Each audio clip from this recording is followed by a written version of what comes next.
अस्सलाम वालेकुम सत श्री अकाल। गुरुद्वारा दरबार साहिब करतारपुर के अंदर इस टाइम मौजूद हाँ और मुख्तलिफ इत्थे मित्र प्यारिਆਂ ਦੇ ਨਾਲ मिल रहे हैं। जाने वाले भी कुछ इन्हों के निकल आते हैं और कुछ जो नहीं जाने वाले होंगे तो एक धरती की सांझ वो साढ़े चेहरिਆਂ ਤੇ लिखी हुई होंगी है। जो ਅਸੀਂ ਗੱਲਬਾਤ करते हैं तो पता चल जाता है कि तो साढ़े अपने ही लोग हैं। सो इस वेले साढ़े नाल जिहड़ी फैमिली बैठी है, जिहड़े लोग बैठे आ, मेरी खुशबख्ती मैं बड़ा उच भागा वां और वो कनैक्शन साडा जोड़दी है। ये यूट्यूब चैनल ही साडा वो जोड़दा है ਤੇ ਮੈਨੂੰ ਇਹ ਪਹਿਲੇ ਹੀ ਜਾਣਦੇ ਸਨ ਤੇ ਇਹਨਾਂ ਦੇ ਨਾਲ ਗੱਲਬਾਤ ਕਰਦੇ ਆ ਕਿ ਕਿਵੇਂ ਮੈਨੂੰ ਜਾਣਦੇ ਹਨ ਔਰ ਕਿੱਥੋਂ ਇਹਨਾਂ ਦਾ ਆਣਾ ਹੋਇਆ। ਸਭ ਤੋਂ ਪਹਿਲੇ ਬਾਜੀ ਦੱਸੋ ਕਿ ਕੀ ਨਾਂ ਆਪਣਾ ਤੇ ਕਿੱਥੋਂ ਆਣਾ ਹੋਇਆ। ਮੇਰਾ ਨਾਮ ਗੁਰਜੀਤ ਸਿੰਘ ਹੈ ਜੀ। ਸ਼ਹਿਰ ਅੰਮ੍ਰਿਤਸਰ ਤੋਂ ਆਇਆ ਜੀ ਮੈਂ। ਤੇ ਬਜ਼ੁਰਗ ਸਾਡੇ ਇੱਧਰੋਂ ਪਾਕਿਸਤਾਨ ਤੋਂ, ਜ਼ਿਲ੍ਹਾ ਗੁਜਰਾਤ ਤੋਂ ਸਨ। ਤੇ ਦਾਦੀ ਕੋਲੋਂ ਮੈਂ ਆਪਣੇ ਲਾਲੇ ਮੂਸੇ ਦੀਆਂ ਬੜੀਆਂ ਗੱਲਾਂ ਸੁਣੀਆਂ। ਤੇ ਦਾਦਾ ਜੀ ਮੇਰੇ ਇੱਥੋਂ ਮੰਡੀ ਬਾਉਦੀਨ ਤੋਂ ਸਨ। ਅੱਛਾ ਅੱਛਾ।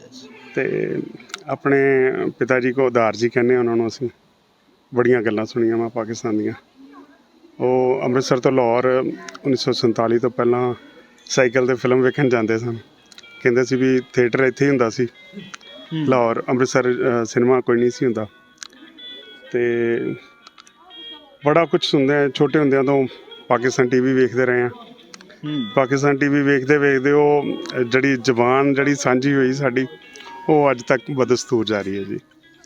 ਤੁਹਾਡਾ ਕਨੈਕਸ਼ਨ ਜਿਹੜਾ ਸੀ ਉਹ ਤਾਂ ਚੂੰਕਿ ਇਸ ਮਿੱਟੀ ਦੇ ਨਾਲ ਹੀ ਸੀ। ਦੇਖੋ ਪਾਕਿਸਤਾਨ ਦਾ ਤੇ ਉਹ ਤੋਂ ਬਾਅਦ ਦੇ ਵਿੱਚ ਬਣ ਰਹੀ ਹੈ ਨਾ, ਇਹ ਤੇ 47 ਦੀਆਂ ਗੱਲਾਂ ਹਨ। ਮੂਵਮੈਂਟ ਅਗਰ ਚਲਾਈਏ ਤਾਂ ਠੀਕ ਹੈ 1906 ਤੋਂ ਚੱਲ ਰਹੀ ਹੈ, ਲੇਕਿਨ ਤੁਹਾਡਾ ਤੇ ਇਸ ਧਰਤੀ ਦੇ ਬਚੜੇ ਸੀ ਨਾ, ਇੱਥੋਂ ਦੇ ਜੰਪਲ ਉਹ ਕਨੈਕਸ਼ਨ ਉਹ ਤੁਹਾਡਾ ਰਿਹਾ ਹੋਏਗਾ। ਹੁਣ ਅਸੀਂ ਅਗਲੀਆਂ ਗੱਲਾਂ ਤੇ ਬਾਅਦ ਦੇ ਵਿੱਚ ਆਉਂਦੇ ਹਾਂ। ਜਿਹੜੇ ਵੱਡੇ ਸਾਰੀ ਜ਼ਿੰਦਗੀ याद करते रहे अपनिया पिछले ਜਿਹੜੇ ਥਾਵਾਂ ਸਨ, ਉਹਨਾਂ ਦੇ ਬਾਰੇ ਕੋਈ ਇੱਕ ਗੱਲ ਤੁਹਾਨੂੰ ਯਾਦ ਜਿਹੜੀ ਤੁਹਾਡੇ ਕੋਈ ਫਾਦਰ ਨੇ ਕੀਤੀ ਹੋਵੇ, ਤੁਹਾਡੇ ਦਾਦਾ ਨੇ ਕੀਤੀ ਹੋਵੇ, ਕਿਸੇ ਤੁਹਾਡੀ ਬੂਆ ਨੇ, ਮਾਸੀ ਨੇ ਕੋਈ ਸ਼ੇਅਰ ਕੀਤੀ ਹੋਵੇ, ਜਿਹਦੇ ਵਿੱਚ ਉਸ ਵੇਲੇ ਦਾ ਸਾਨੂੰ ਪਤਾ ਲੱਗੇ ਕਿ ਉਸ ਵੇਲੇ ਦਾ ਸਮਾਜ, ਉਸ ਵੇਲੇ ਦੀ ਰਹਿਤ ਤਲ ਕਿਸ ਤਰ੍ਹਾਂ ਦੀ ਸੀ। ਮੇਰੇ ਦਾਦਾ ਜੀ ਫਲਾਂ ਦਾ ਛਾਬਾ ਲਾਉਂਦੇ ਸਨ। ਫਲਾਂ ਦਾ ਛਾਬਾ ਲਾਉਂਦੇ ਲਾਉਂਦੇ ਗਰੀਬੀ ਅੱਤ ਦੀ ਹੀ ਸੁਣਾਉਂਦੇ ਮੇਰੇ ਦਾਰ ਜੀ ਮੇਰੇ ਰੋ ਪੈਂਦੇ ਹੁੰਦੇ ਸਨ। ਮੈਨੂੰ ਵੀ ਮਤਲਬ ਇਹੋ ਜਿਹੀਆਂ ਗੱਲਾਂ ਕਰਦਿਆਂ ਮੇਰਾ ਮਤਲਬ ਰੁੱਗ ਭਰ ਆਉਂਦਾ ਵਾ। ਹਾਂ, ਫੀਲ ਹੋ ਰਹੀ ਹੈ, ਜਜ਼ਬਾਤੀ ਹੋ ਰਿਹਾ ਤੁਸੀਂ। ਦਾਦਾ ਜੀ ਮੇਰੇ ਉਹਨਾਂ ਕੋਲ ਗਰੀਬੀ ਬੜੀ ਸੀ ਅਤੇ ਮੰਡੀ ਦੇ ਪੈਸੇ ਨਹੀਂ ਸੀ ਦਿੱਤੇ ਗਏ। ਘਰ ਦਾ ਖਰਚਾ ਜ਼ਿਆਦਾ ਸੀ ਅਤੇ ਉਹ ਇੱਕ ਤਾਂ ਉਹ ਇਮਾਨਦਾਰ ਅੱਤ ਦੇ ਸਨ ਕਿ ਜੇ ਉਹਨਾਂ ਨੇ ਕੋਈ ਚੀਜ਼ 1 ਰੁਪਈਏ ਦੀ ਲਈ ਹੈ ਅਤੇ ਉਹਨਾਂ ਨੇ ਉਹ 1 ਰੁਪਈਏ 5 ਪੈਸੇ ਦੀ ਵੇਚਣੀ ਆ। ਮਤਲਬ ਉਹਨਾਂ ਨੇ ਦਵਾਨੀ ਮੱਦ ਨਹੀਂ ਲੈਣੀ ਕਿਸੇ ਕੋਲੋਂ। ਅਤੇ ਉਹ ਪੈਸੇ ਦਿੱਤੇ ਨਾ ਗਏ ਅਤੇ ਉਹ ਉਸ ਡਰੋਂ ਮੰਡੀ ਨਹੀਂ ਸਨ ਜਾਂਦੇ। ਅਤੇ ਇੱਕ ਚਾਚਾ ਮਿਰਾਜਦੀਨ ਹੋਰੀ ਹੁੰਦੇ ਸਨ ਉਹਨਾਂ ਦਿਨਾਂ 'ਚ, ਉਹ ਉਹਨਾਂ ਦੇ ਮਿੱਤਰ ਸਨ। ਅਤੇ ਉਹਨਾਂ ਨੇ ਫਿਰ ਇਹ ਮੰਡੀ ਗਏ ਹੋਣੇ ਦਾਦਾ ਜੀ ਮੇਰੇ, ਅਤੇ ਉਹ ਗੱਲ ਪੈ ਗਏ ਬੰਦੇ। ਅਤੇ ਉਹਨਾਂ ਨੇ ਫਿਰ ਲੱਤ ਲਾਈ ਅਤੇ ਉਹਨਾਂ ਨੇ ਕਿਹਾ ਵੀ ਅਸੀਂ ਪੈਸੇ ਦੇਵਾਂਗੇ, ਸਾਡੇ ਯਾਰ ਨੂੰ ਕਿਸੇ ਨੇ ਹੱਥ ਨਹੀਂ ਲਾਉਣਾ ਜਾਂ ਕਿਸੇ ਨੂੰ। ਅਤੇ ਯਾਰੀਆਂ ਸਨ, ਲੋਕਾਂ ਨੇ ਮੁਹੱਬਤਾਂ ਨਿਭਾਈਆਂ ਅਤੇ ਉਹ ਚੀਜ਼ਾਂ ਜਿਹੜੀਆਂ ਉਹ ਤਾਉਮਰ ਸਾਨੂੰ ਯਾਦ ਰਹਿਣੀਆਂ ਵਾ। ਅੱਛਾ, ਜਿਨ੍ਹਾਂ ਨੇ 47 ਜਿਨ੍ਹਾਂ 'ਤੇ ਵਾਪਰਿਆ ਹੈ ਨਾ, ਉਹਨਾਂ ਦੇ ਵਿੱਚੋਂ ਉਹਨਾਂ ਲੋਕਾਂ ਦੇ ਉਹਨਾਂ ਨੇ ਸਰੀਰਾਂ 'ਤੇ ਆਪਣੇ ਵਾਪਰਿਆ, ਆਪਣੀਆਂ ਰੂਹਾਂ 'ਤੇ ਵਸਾਇਆ, ਲੇਕਿਨ ਜਿਹੜੀਆਂ ਆਉਣ ਵਾਲੀ ਪੀੜ੍ਹੀਆਂ ਨਾ ਜਿਨ੍ਹਾਂ ਦਾ ਉਸ ਦੇ ਨਾਲ ਕਨੈਕਸ਼ਨ ਇਸ ਹੱਦ ਤੱਕ ਬਣਦਾ, ਤੀਸਰੀ ਨਸਲ ਦਾ ਬਣਦਾ। ਜਦੋਂ ਵੱਡਿਆਂ ਦੀਆਂ ਉਹ ਸਟੋਰੀਜ਼ ਉਹ ਸੁਣਦੇ ਹਨ ਅਤੇ ਉਹਨਾਂ ਦੀ ਹਾਲਤ ਵੀ ਇਹੀ ਹੁੰਦੀ ਹੈ ਜੋ ਇਸ ਟਾਈਮ ਮੇਰੀ ਗੱਲ ਕਰਦੇ ਹੋਏ ਦੀ ਹੋ ਰਹੀ ਹੈ ਔਰ ਬਾਜੀ ਦੀ ਗੱਲ ਸੁਣਾਉਂਦਿਆਂ ਹੋ ਰਹੀ ਹੈ। ਸੋ ਪਾਰਟੀਸ਼ਨ ਦਾ ਦੁਖਾਂਤ ਸਾਡੀਆਂ ਨਸਲਾਂ ਦੇ ਨਾਲ ਟੁਰੇਗਾ, ਲੇਕਿਨ ਉਸ ਨੂੰ ਹੁਣ ਅਸੀਂ ਮਿਟਾਉਣਾ ਹੈ, ਉਸ ਨੂੰ ਮੁਕਾਉਣਾ ਹੈ, ਉਸ ਦਰਦ ਨੂੰ ਕੁਝ ਘਟਾਉਣਾ ਹੈ। ਅਸੀਂ ਫਿਰ ਮਿਲ ਕੇ ਬਹਿਣਾ ਹੈ। ਪੰਜਾਬ ਦੀ ਉਹ ਜਿਹੜੀ ਸਾਂਝ ਸੀ ਸਭ ਧਰਮਾਂ ਦੀ, ਔਰ ਜਿਸ ਅਸੀਂ ਦਰ 'ਤੇ ਬੈਠੇ ਹਾਂ ਇਸ ਦਰਦ ਵੀ ਉਹੀ ਕਹਿੰਦਾ ਹੈ ਕਿ ਤੁਸੀਂ ਸਾਂਝੇ ਹੋ, ਤੁਸੀਂ ਸਾਰੇ ਇਨਸਾਨ ਰੱਬ ਦਾ ਰੂਪ ਹੋ, ਤੁਸੀਂ ਰੱਬ ਦੇ ਬਚੜੇ ਹੋ।